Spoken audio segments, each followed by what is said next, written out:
I have heard you say that tribes which are not sex-repressive remain poor, and societies which are sex-repressive become rich and creative. Bhagwan, your communes are not sex-repressive, and yet they are rich and creative. Can you comment?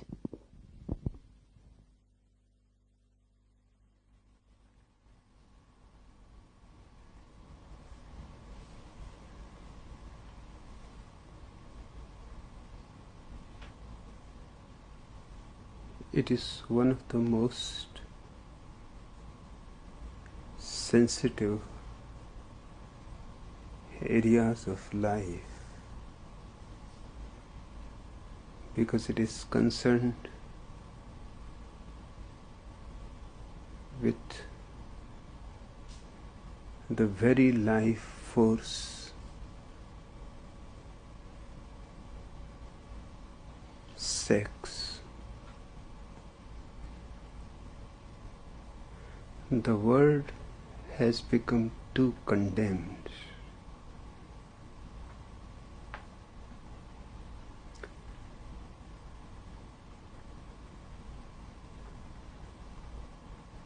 The reason sex became condemned was because all the religions had to be against everything that man can enjoy.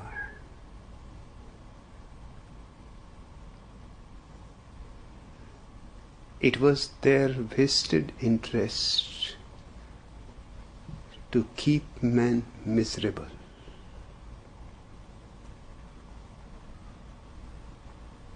To destroy every possibility where he can find some kind of peace, solace, a moment of oasis in the desert. This was absolutely necessary for religions, that man is made completely devoid of any possibility, potentiality for rejoicing. Why it was so important for them?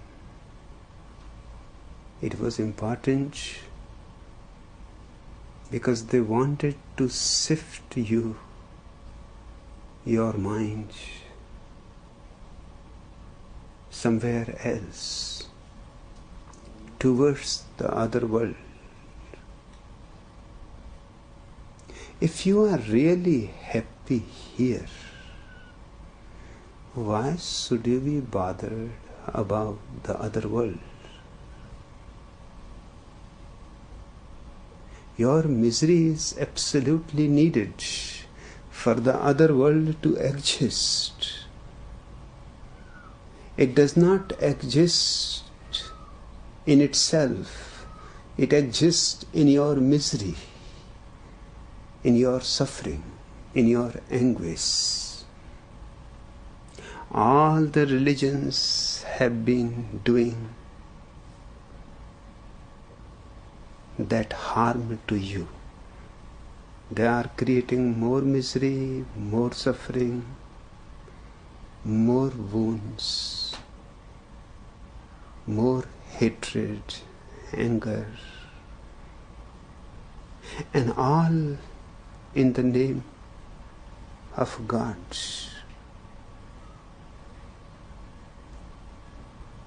All in the name of beautiful words.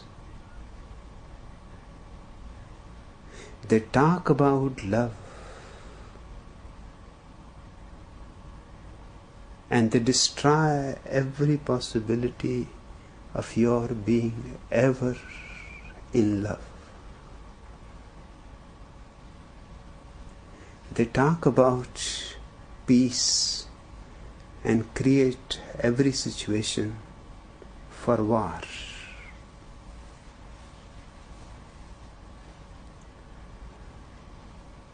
The strategy is very simple.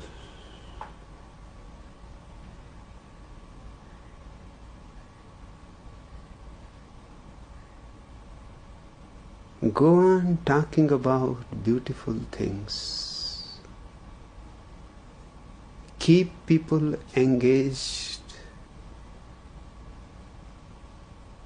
in words, ideologies, and while they are engaged in words and ideologies, philosophies, go on cutting their roots from the soil, from the life energy. And your life energy is rooted in your sex. All the societies became aware of the fact that it is only sex that can stand against God.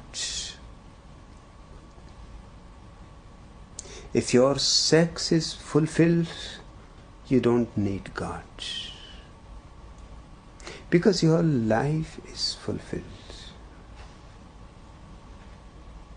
Then God is just Godot.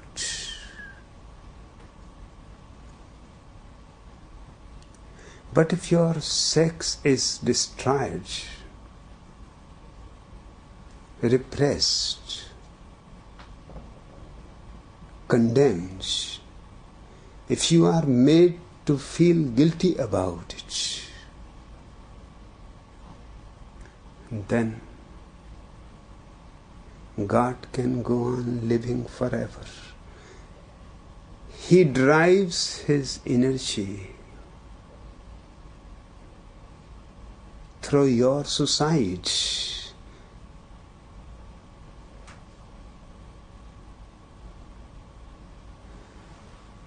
Yes, I have said somewhere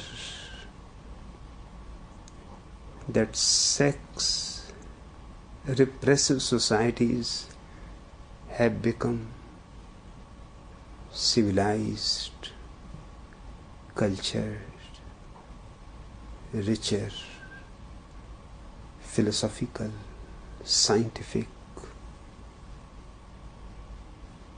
They developed in all possible ways.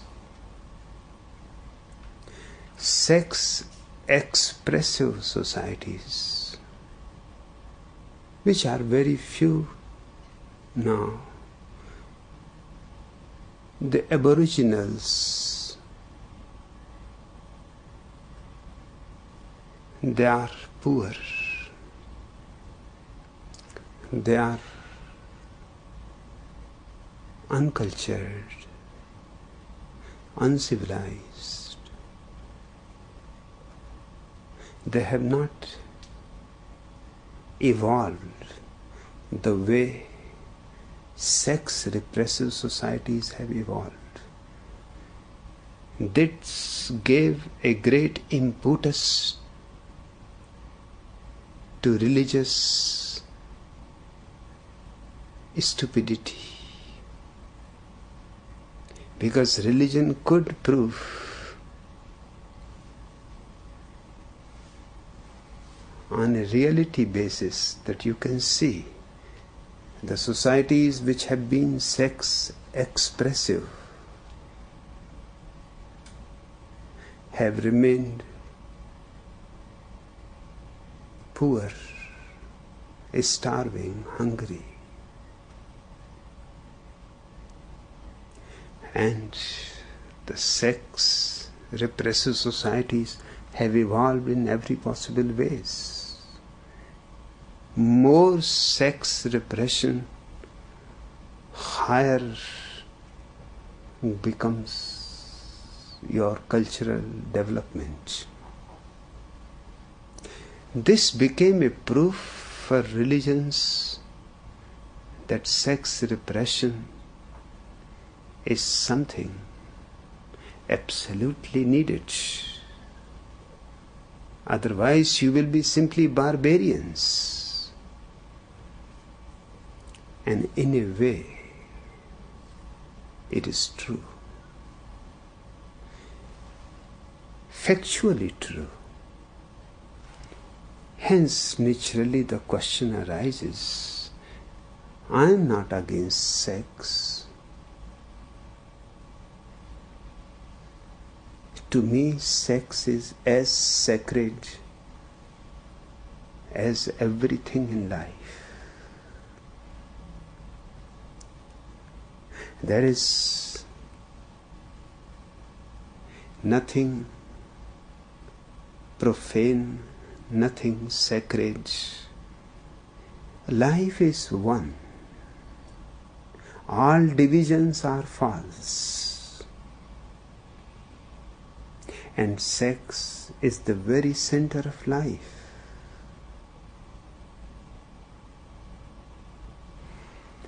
So you have to understand what has been happening down the centuries.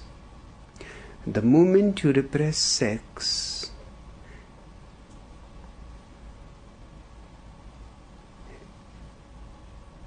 your energy starts finding new ways to express itself. Energy cannot remain static. This is something of a fundamental law. Energy cannot remain static. It is always dynamic. It is dynamism. If you force it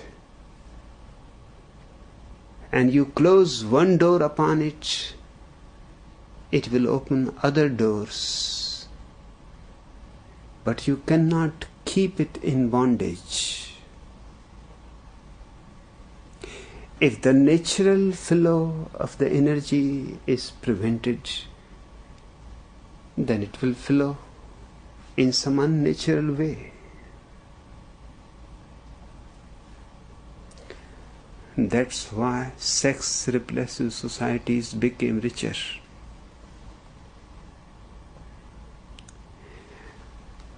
When you repress sex, you have to substitute something for your love, some object. Now the woman is dangerous. She is the way to hell. Because all the scriptures have been written by men. So it is only the woman who is way to the hell. What about men? I have been asking Christians, Hindus, Mohammedans, that if woman is the way to hell, then only man can go to hell. Woman can never go. The way always remains wherever it is. It never goes anywhere. People go on the way. We say that this way goes to that place, but that is a linguistic fallacy. The way never goes anywhere. It simply lies down there. People go. So if women are the way to hell, then hell must be full of only men. It will be just a male chauvinist club.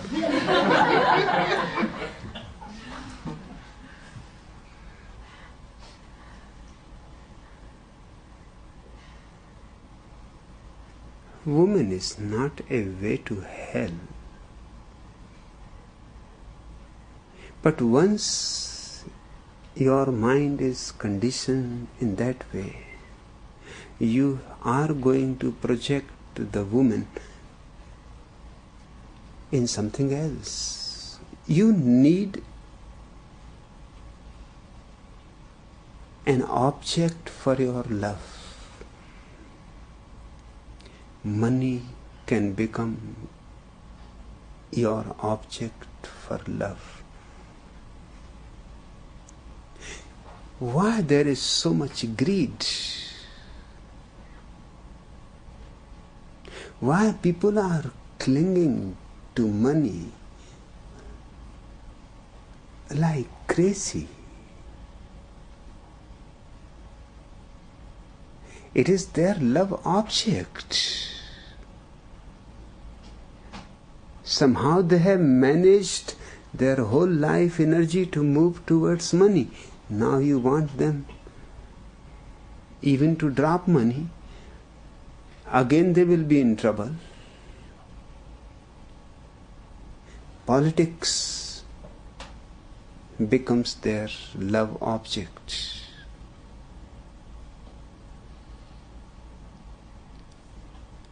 Rising higher and higher in political bureaucracy becomes their love object. The politician looks towards the presidentship, the premiership with the same lust as a lover looks to his or her beloved.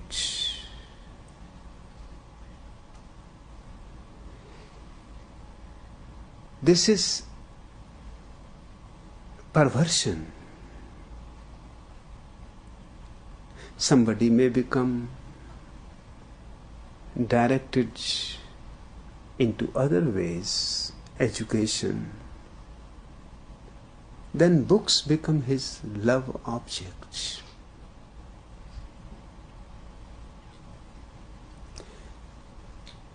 Somebody may become religious, then God becomes his love object. And if you look into the life of your so-called saints, you will be really puzzled. I am always surprised why a man like Sigmund Freud missed this point.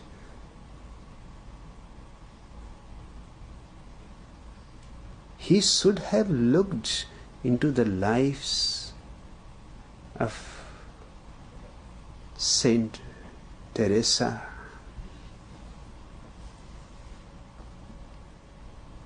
Saint Mira, and other women saints first, because women are more straightforward.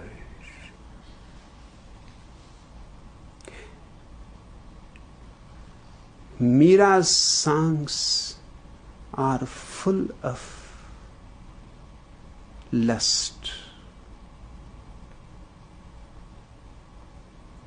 because she denied herself the company of man. God became her only companion. Of course, it is just a fantasy. But in her fantasy, She is absolutely romantic. She talks to Krishna, her God. She sleeps with Krishna. Of course, she cannot find the real Krishna, so she keeps a statue of Krishna close to her heart when she sleeps.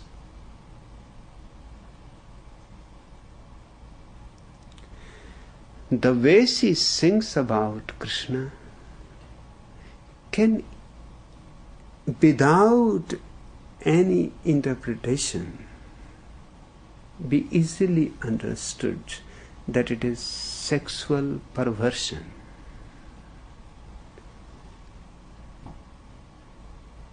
She says that I am married to you, my Lord. I can only be yours. I cannot be of anyone else. You are my heart, and I am waiting for you, waiting for you. And I will wait till eternity.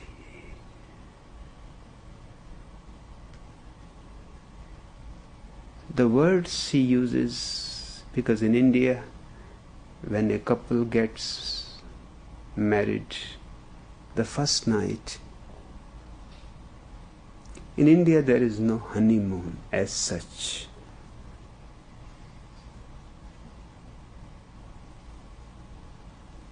Instead of honeymoon is the first night. It is called Suhag Raat, the night of bliss.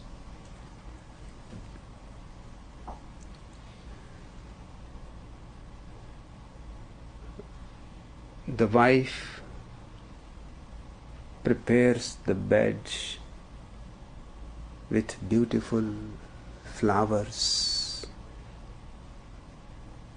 roses, bela, and there are thousands of beautiful flowers in the east.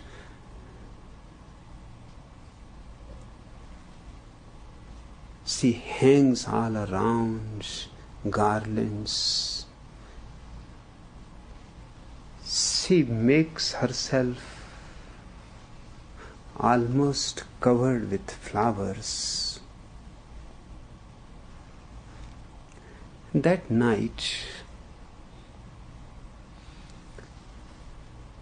gold matters nothing. The fragrance of the flowers is the most valuable.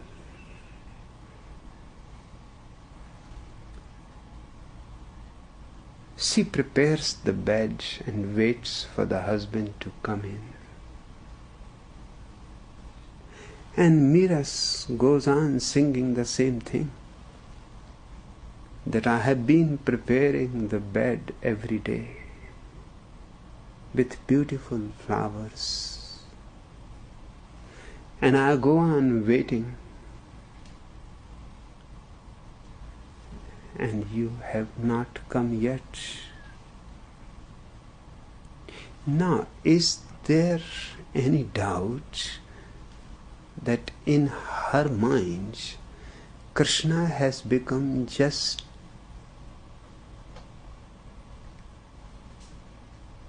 an object of love? She cries, she weeps, she sings, she dances, but it is always in the name of Krishna.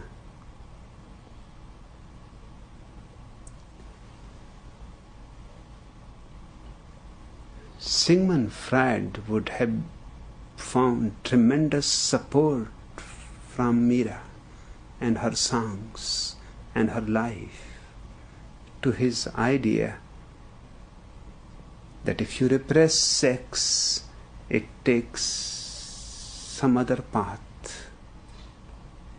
But energy has to move.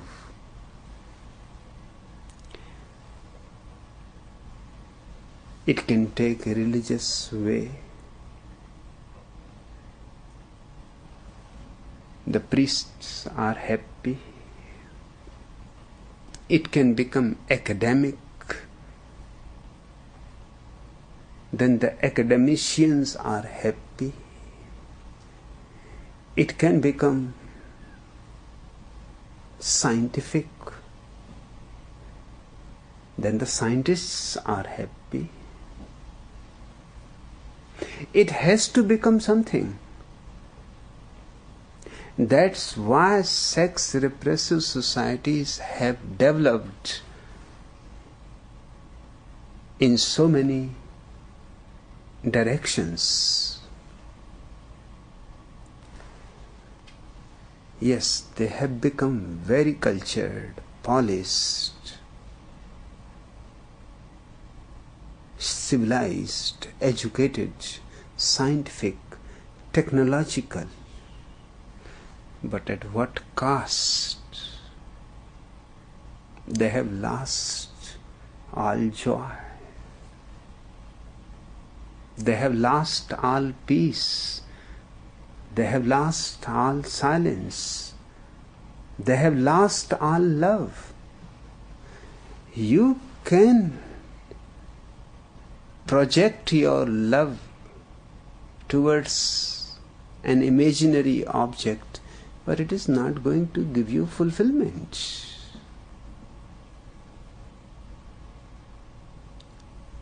You can go on writing poetry about Krishna or Christ, but that poetry is not going to give you the experience of love. You will remain starved. So the society became really rich in every possible way. The individual died.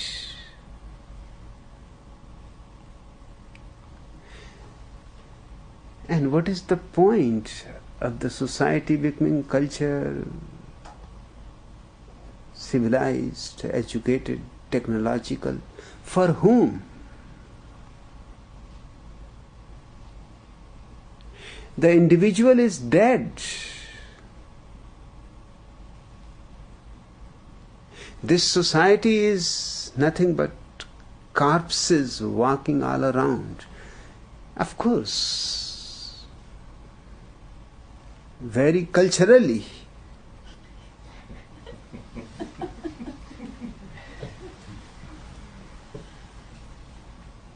Corpses, but very polished.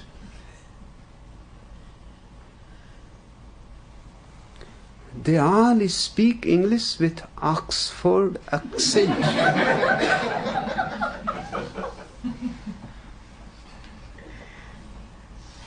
But corpses, even if they speak with Oxford accent, are still corpses.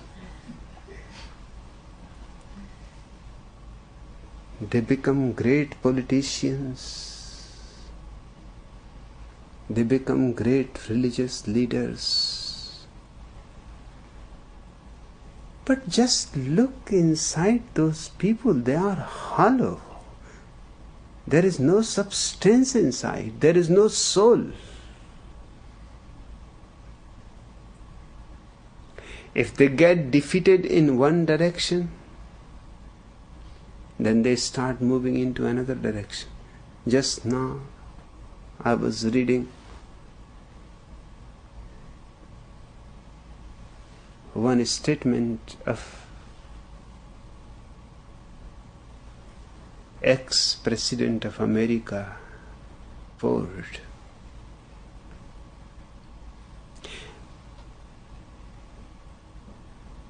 In the meeting which was called by Governor Atiyah of Oregon,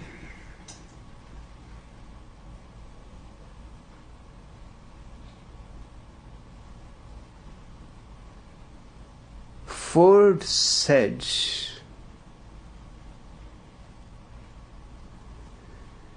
that religion and state should not be separate, cannot be separate. This separation is unnatural.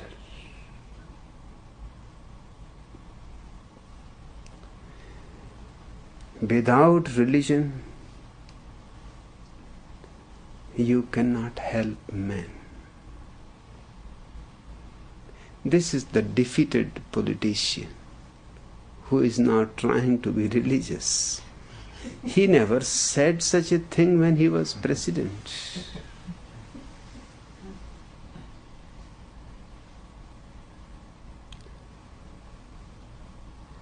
He should remember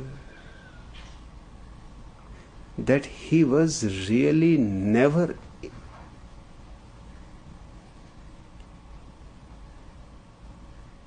really a president of America. It was just accidental. He was chosen by Nixon as his vice president. Now a man chosen by Nixon,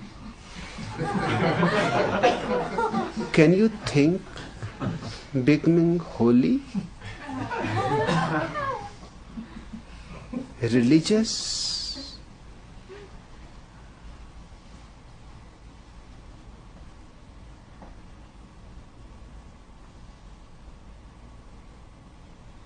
But because Nixon had to leave, Ford became the president. And then it got into his head that he is somebody important. He was nothing. He was just a puppet in the hands of Nixon. And to be a puppet in the hands of somebody like Nixon is to be nothing but a criminal.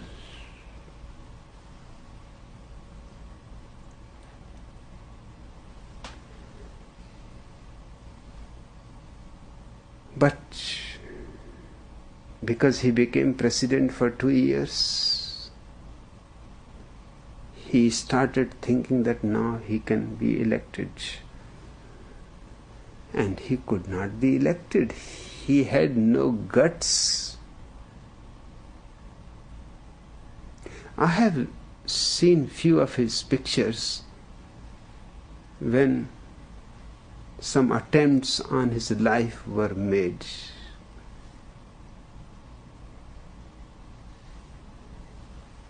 You can see at his face,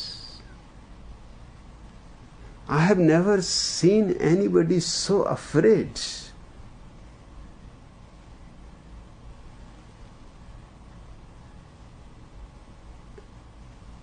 He is so much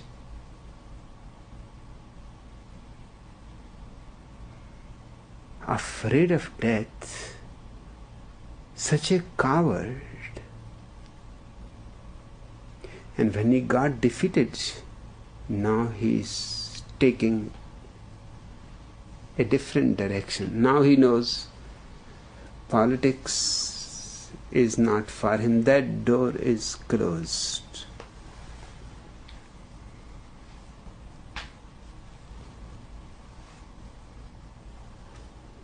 He is talking of bringing religion and state together.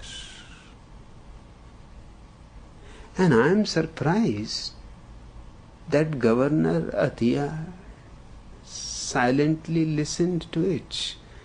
And the party was given by Governor Atiya. And we are being dragged into the court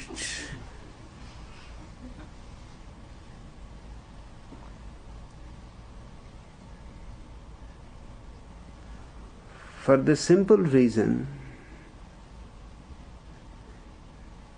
that we believe and we experience that in life nothing can be separated. Life is an organic unity. If religiousness has any reality, you cannot leave it at home when you go to the office. Then it is not a real thing. If you can leave it at home, then it is something separate, a thing. It has no life. You cannot leave your heart at home.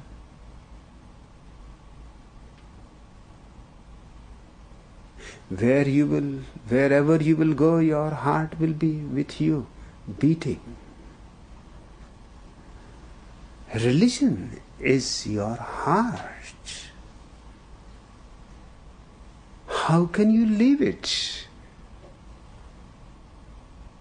Love is your very being. How can you leave it? Wherever you are, you will breathe. Your heart will beat. Everything is absolutely organic, united, one. But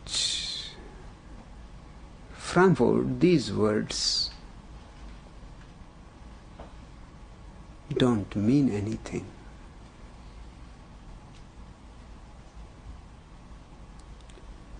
It is now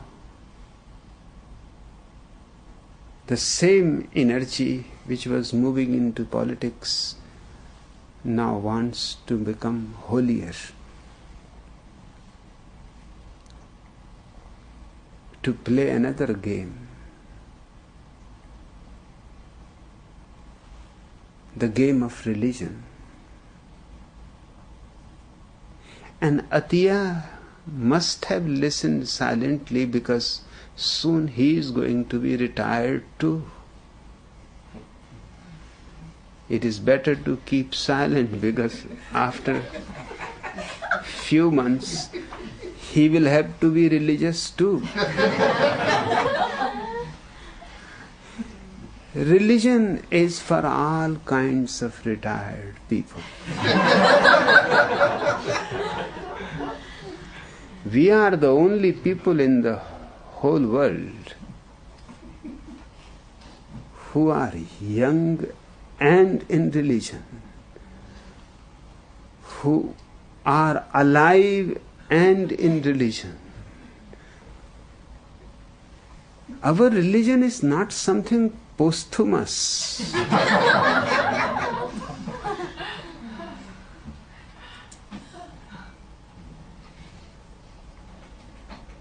The societies that have not repressed sex naturally remained undeveloped, for the simple reason that they were contented. There was no energy available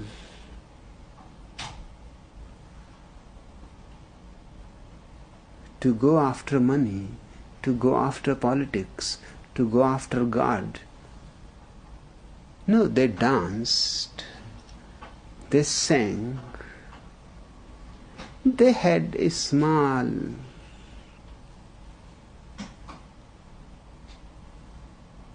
but beautiful architecture, huts but made beautifully.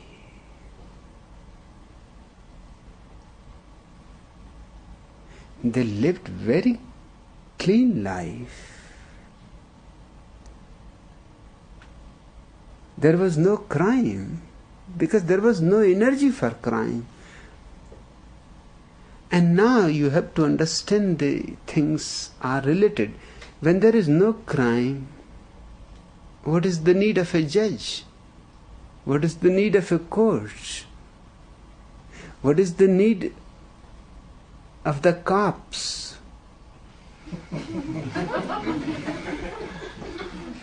When everybody is happy and enjoying and is not feeling guilty for being happy, why he should go to a Catholic priest to confess that I am feeling guilty? I have heard a woman went to confess and she said, I have been raped. The priest said, but if you have been raped, you have not committed any crime. The person who has raped, he should come to confess. The woman said, I know, but I did not resist. That's why I am feeling guilty. I did not resist.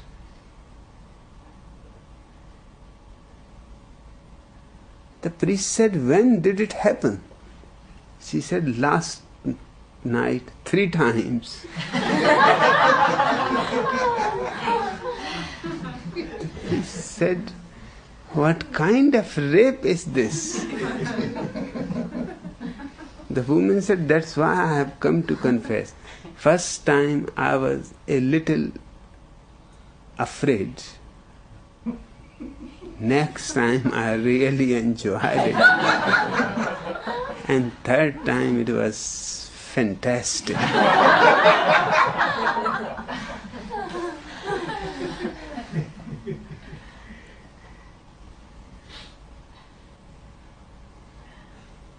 Next week she came again.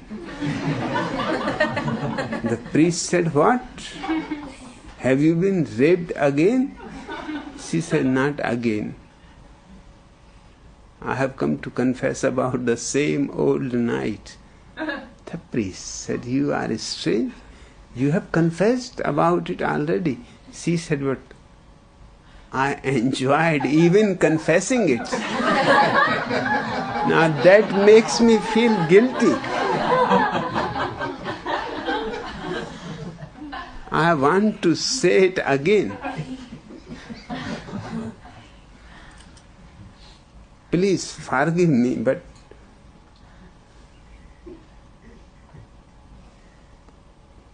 when people are happy and don't feel guilty, because nobody has told them that happiness is sin. Naturally, there are no priests, no cathedrals, no temples, no synagogues. That's why there is no culture in your eyes.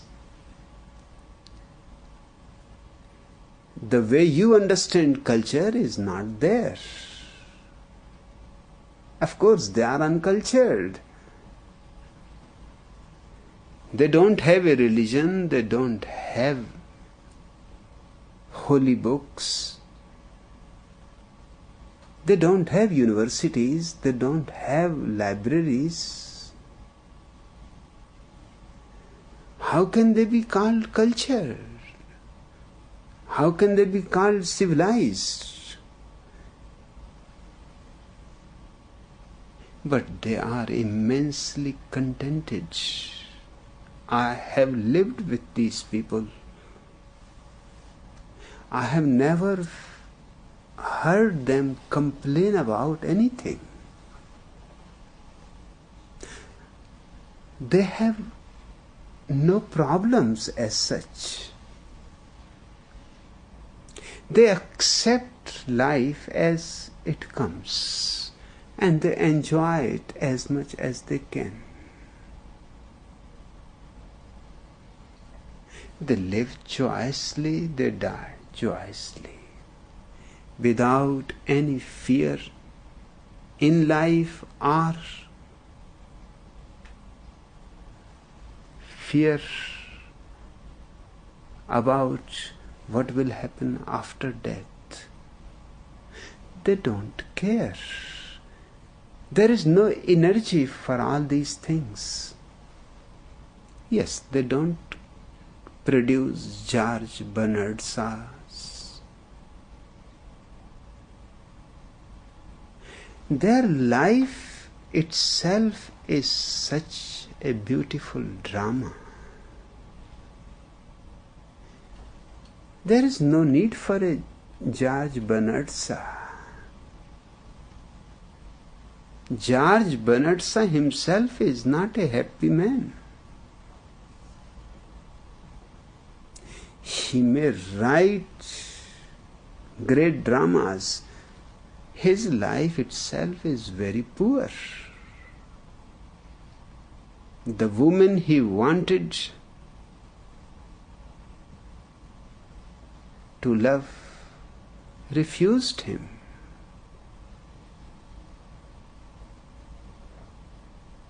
She was one of the most beautiful women of the past century, Annie Besant.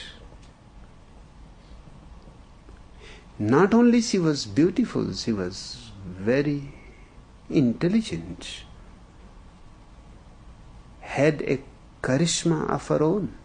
She became the president of the Theosophical movement of the whole world.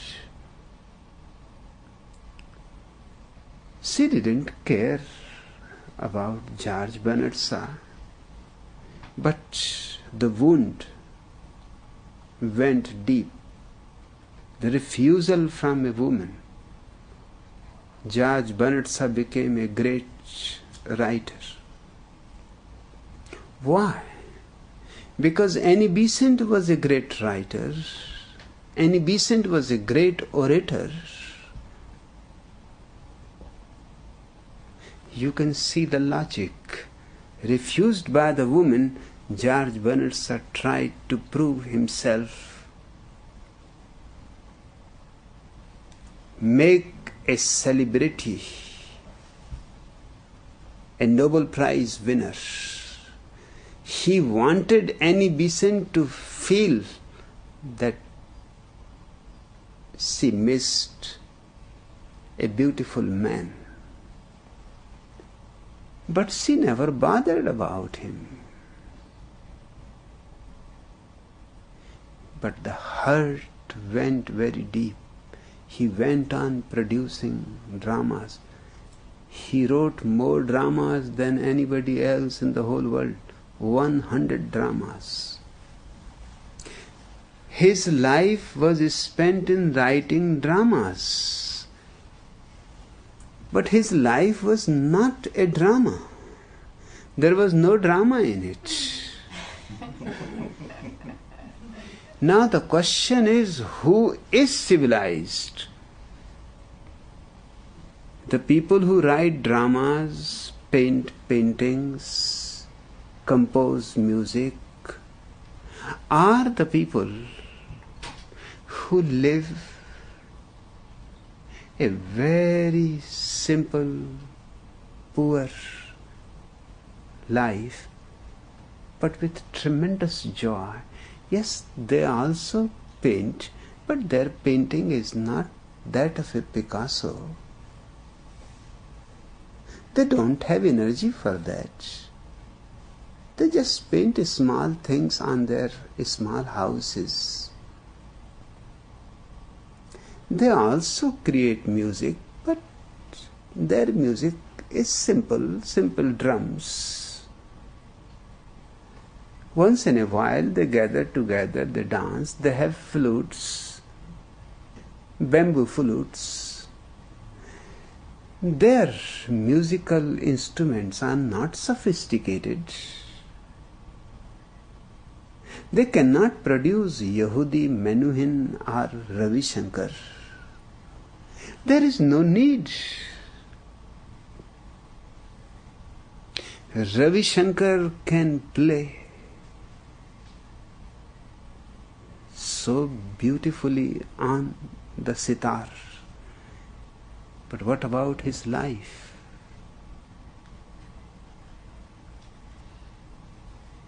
Nobody bothers about his life. I know his wife. He married a very beautiful woman, the daughter of his own master, who has taught him music. He fell in love because he used to live with his master. He fell in love with the master's daughter, who is also as great a musician as he is.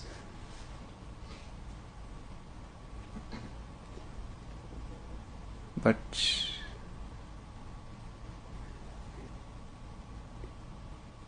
he could not manage to live together in love. He had ambitions.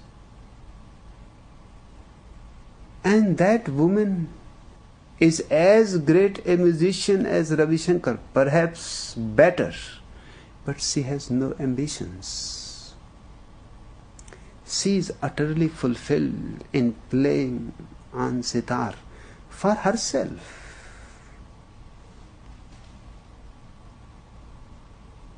Once in a while a friend comes and sits, that's another matter, but she had never given a public performance.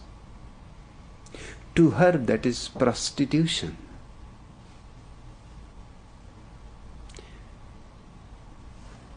Now their ways separated.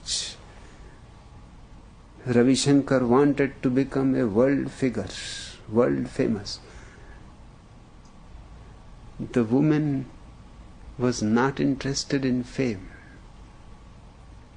He has become world famous, but his life is utterly empty. He still loves that woman, but he cannot manage to be with her. He does not know.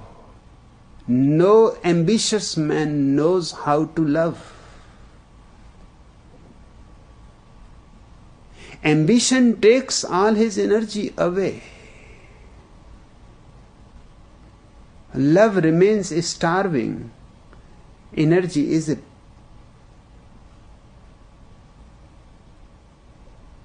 not available for love. It has been all invested into ambition. The ambition has become the parasite.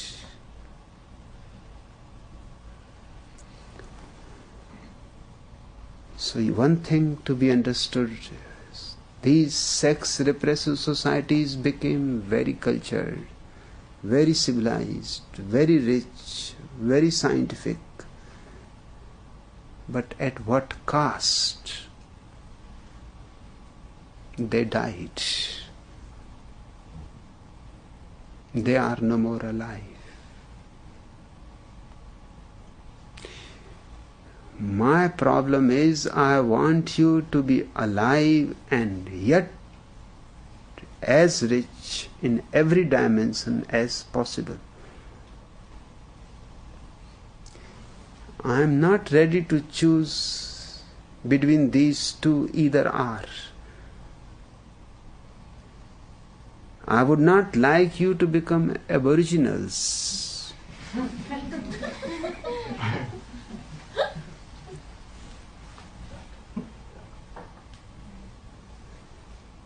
I would not like you to become very civilized, cultured, running after money and power and prestige. I would not like you to become politicians, priests. But I would like you to have a fuller life. And anything that develops out of a fuller life, to me that is true culture.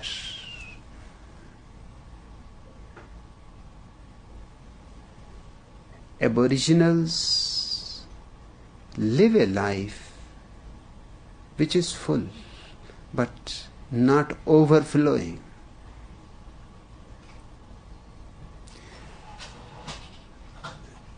The civilized societies of the world have all kinds of developments, but the man for whom they have been developing all these things has disappeared long before. They go on making skyscrapers. They have completely forgotten that for whom they are making these skyscrapers, that man is dead. You should rather make small graves, not skyscrapers. Nobody needs that tall graves. Just 6 feet long, 2 feet deep will do.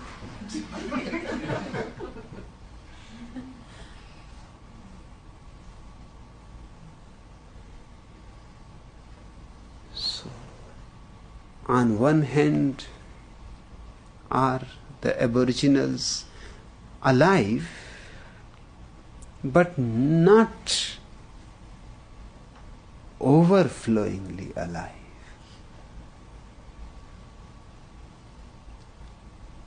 They don't know that life energy can shrink, can expand.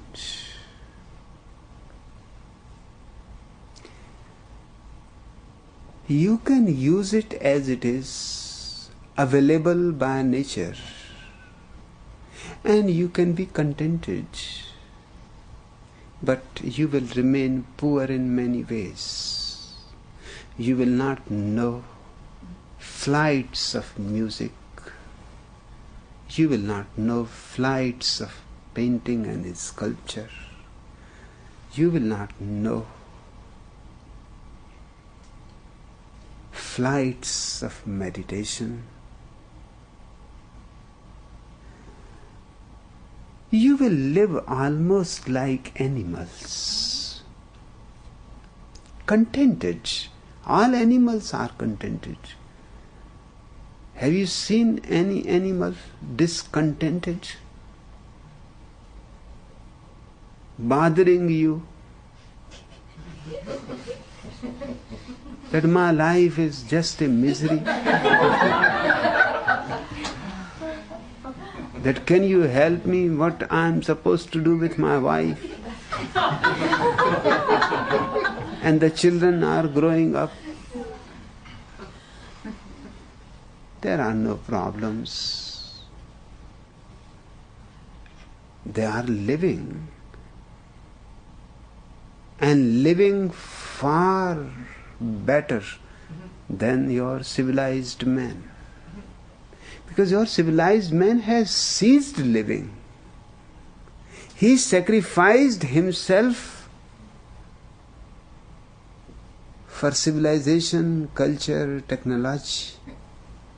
I cannot choose between these two. I would like you to rise higher than the animals. And the only way to rise higher than the animals is to find ways to expand your energy. And that's what I call religion. The science of expanding energy.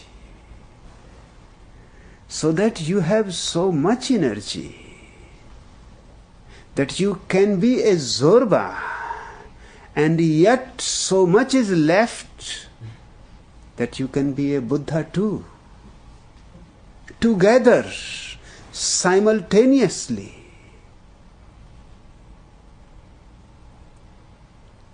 Zorba is alive but knows nothing of higher flights. He is happy crawling on the earth, while he is capable of opening his wings, but he is not aware of that.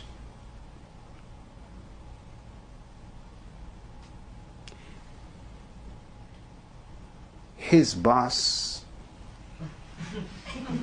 is a cultured man, very educated, rich, but miserable, continuously in anxiety. Zorba says to his boss, "Boss, only one thing is wrong with you. You think too much."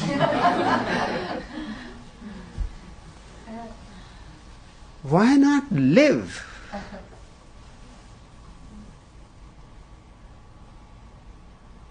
I don't see the point. Why go on thinking? What you are going to get out of it? Live.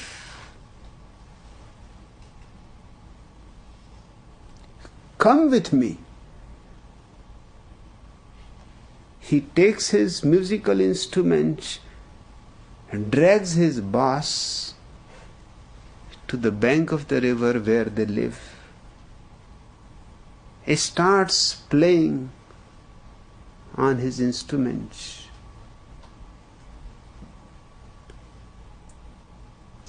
He starts dancing, and the boss is standing there, embarrassed.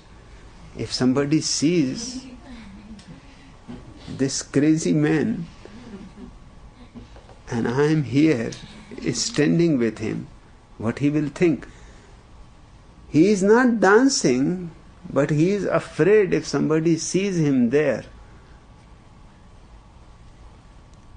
Zorba pulls him. He says, "Start dancing." But he says, "I don't know dancing." Zorba says, "Nobody needs to know dancing. Dancing is not something that you have to learn. Just start jumping. It will come. And I will give you the music, you simply start." Seeing that man is not going to leave him, he starts moving, and Zorba goes on pushing him, and finally in that full moon night he forgets completely about his culture, education, civilization, and for the first time he realizes he can also live, he can also dance. His legs are not meant just to walk.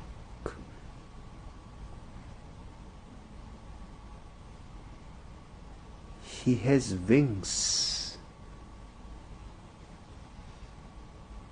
Zorba teaches him something of the earth. I feel sorry for Zorba.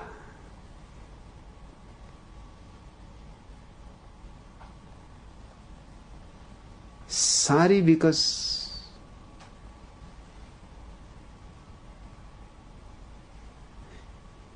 he died before I could have met him.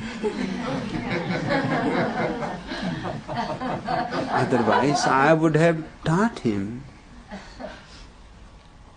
that there is a higher dance too. And I am certain, I don't know why, but I am absolutely certain he would have understood. Because he has known the lower steps he can understand the possibility of higher steps. I would have made him a Buddha. That's what I am doing here for you. You come here.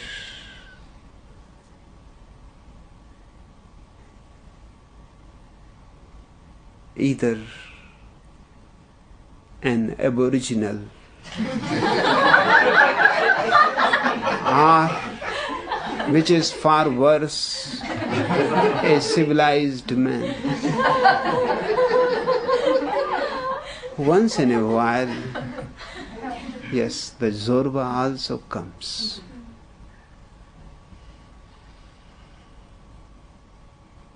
This Patipada is sitting here. She is a Zorba. Once in a while, there are many Zorbas here who are learning to rise above, moving higher, touching fringes of Buddhahood.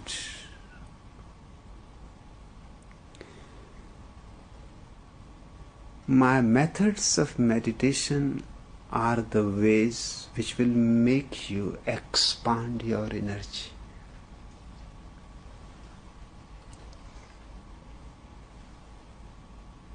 Energy is like seeds.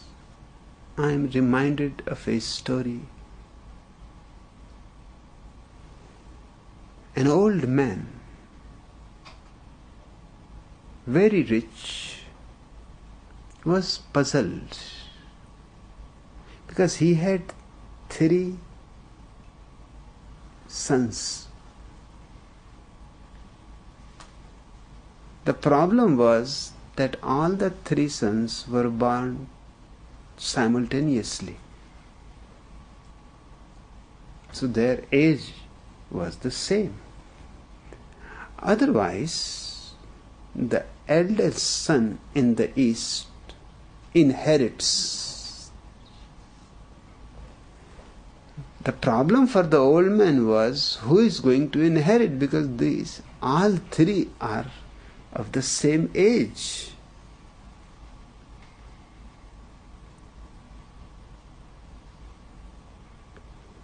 He asked a wise man what I should do, how I should decide who should inherit. The old wise man gave him a certain method. He went home, he gave 1,000 silver pieces to each son and told them that go to the market,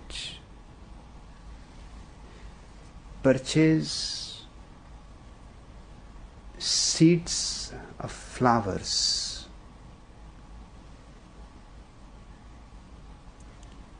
They went, they purchased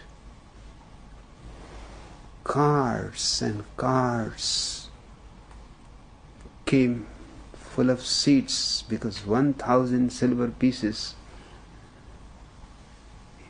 in ancient days was big money.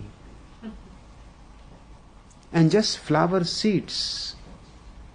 When all the flower seeds had come, all the 3 had brought, they said, now. He said, I am going for a pilgrimage. So it may take 1 year, 2 years, 3 years. You have to keep these seeds with yourself. And when I will be back, I will ask for the seeds given to me. And this is going to be a test also, because whosoever will prove wise will inherit my whole property. So be careful. He went for the pilgrimage. The first sons thought that This is a strange test. If he comes after 3 years, these seeds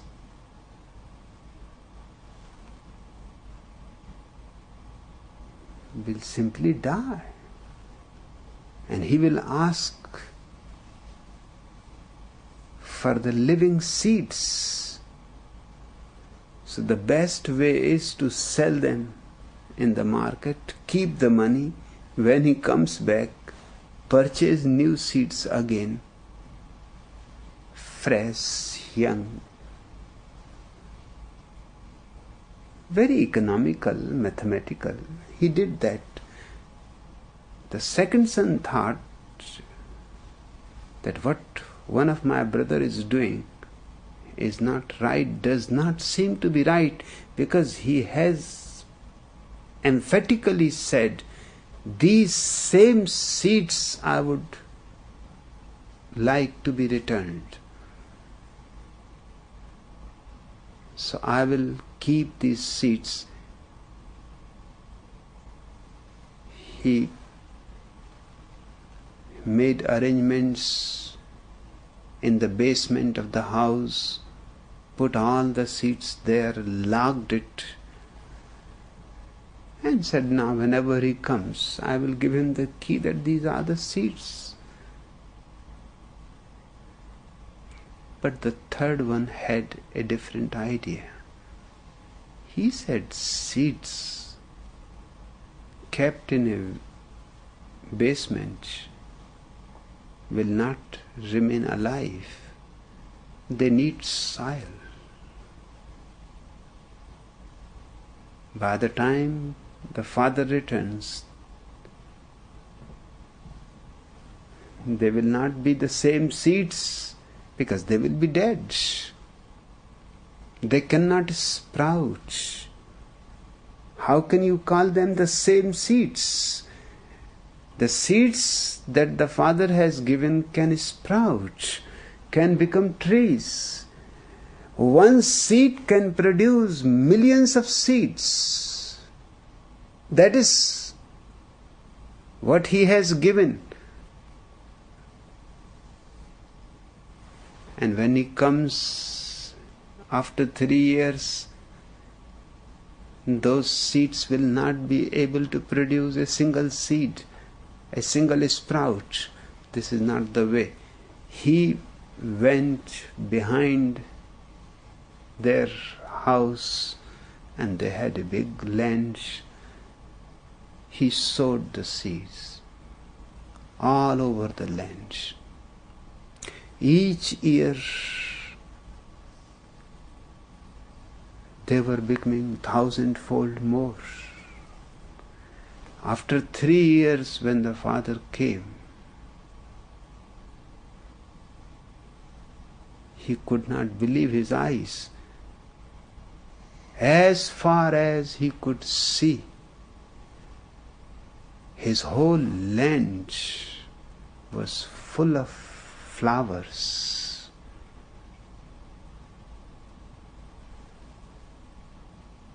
He asked other sons, they had certainly failed in the test.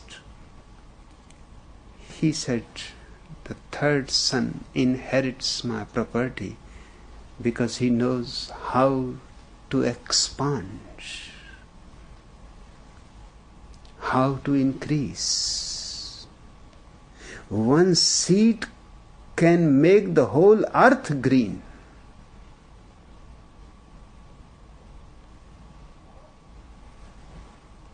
One small sparkle of energy in you can fill the whole earth with dance, song, music.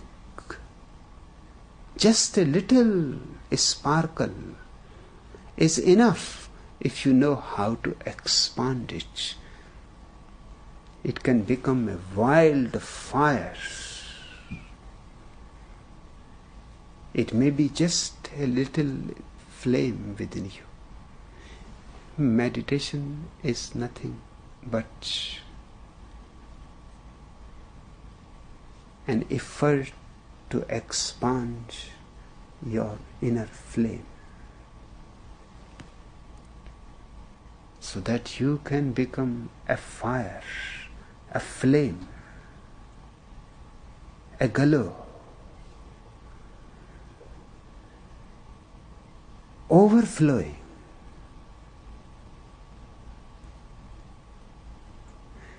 Then there will be a science, but totally different than the science that has been produced by repressed sexuality. There will be a qualitative change. This science is destructive because it has come out of perversion. It is perverted sexual energy which has become nuclear energy.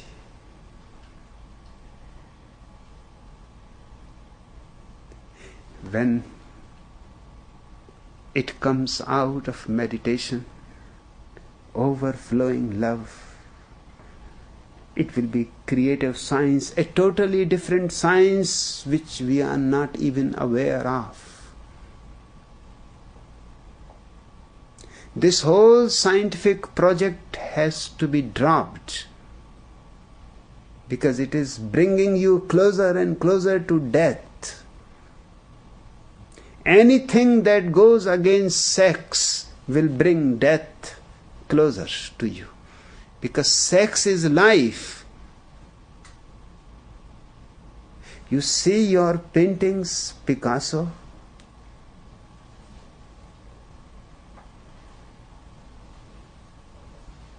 Looking at his paintings, you will feel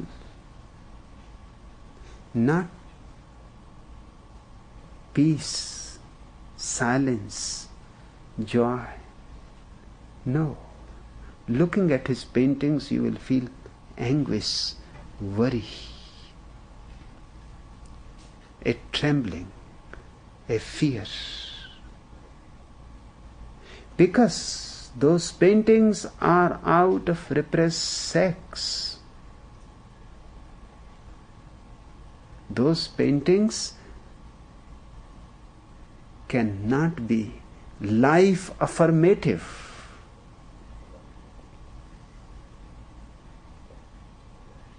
Looking at Picasso's paintings, you will see the world of a madman. He is insane. He is a genius. That doesn't matter.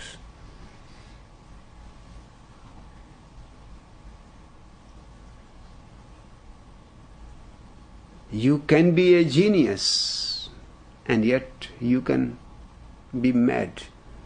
In fact, it is easier to be mad when you are a genius. Mediocre people cannot afford to be mad. They are so mediocre.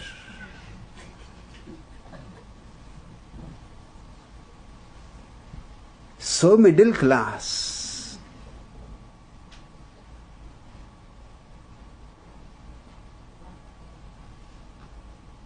Insanity happens only when you are at the extreme. Only from the extreme you can see the abyss which drives you insane, which drove Picasso, Vincent van Gogh, and all the painters of this century mad. And this is not only true about painting. The same is true about your dances,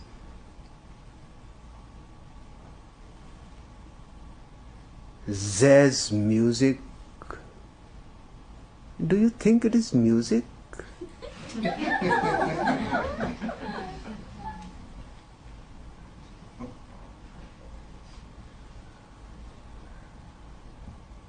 Music has some spiritual quality to it.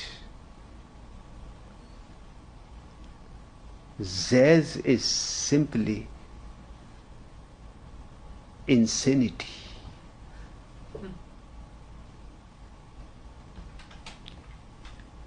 But repressed sexuality is bound to create these developments. Jean-Paul Sartre, R. Marcel, R. Jaspers, great writers. But what they are writing,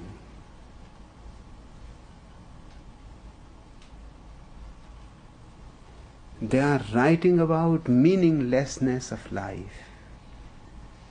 That life is accidental. That it doesn't matter whether you live or you die. It doesn't matter whether you commit suicide or murder. It doesn't matter, because life is accidental. It has no meaning. Great writers, but what they are writing is just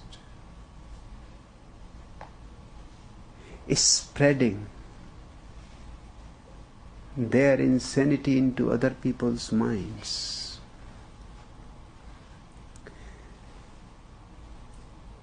My people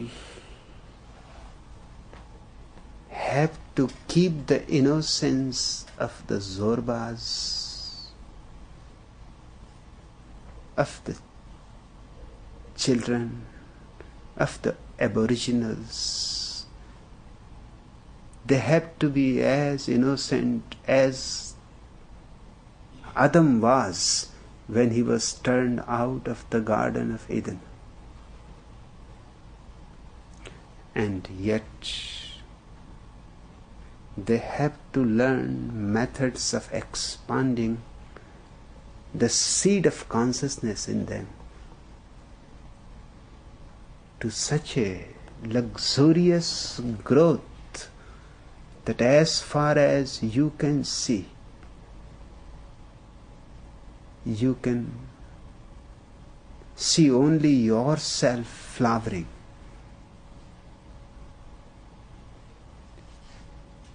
You can feel your fragrance 24 hours. And not only that, you can feel it, you can not help. You will have to share it. Whether you want it or not, that doesn't matter. When a rose flower opens, the fragrance starts spreading. It does not ask the permission of the rose flower. There is no need. The very opening of the rose flower is the permission for the fragrance to spread to all the directions, to all the winds. The moment your consciousness flowers in meditation, there is tremendous explosion. Yes, you will have music, but it will have a spiritual quality to it. You will have dance, but your dance will not be sexual. The repressed society has many kinds of dances, but they are all sexual. Perverted sex. You will have poetry, but your poetry will not be just unsatisfied sexual lust. It will be a fulfilled love. Your poetry will become like mantras of the Upanishads.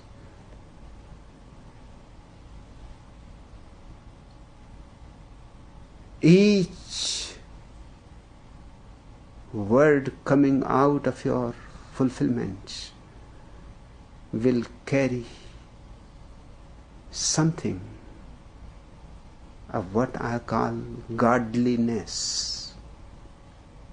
You will have a science which will be creative, helpful to life. You will have everything, but with a different quality.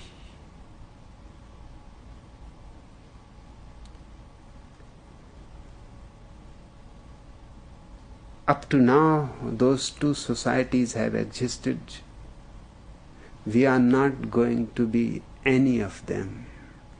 We are the third alternative, for the first time proposed in the world.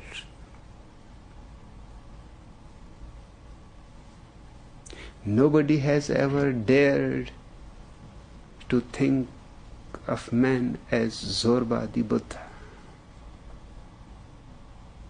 Neither Zorba had any idea of Buddha, nor Buddha had any idea of Zorba. Both are half. I want you to be the whole man. To me, the whole man is the only holy man there is.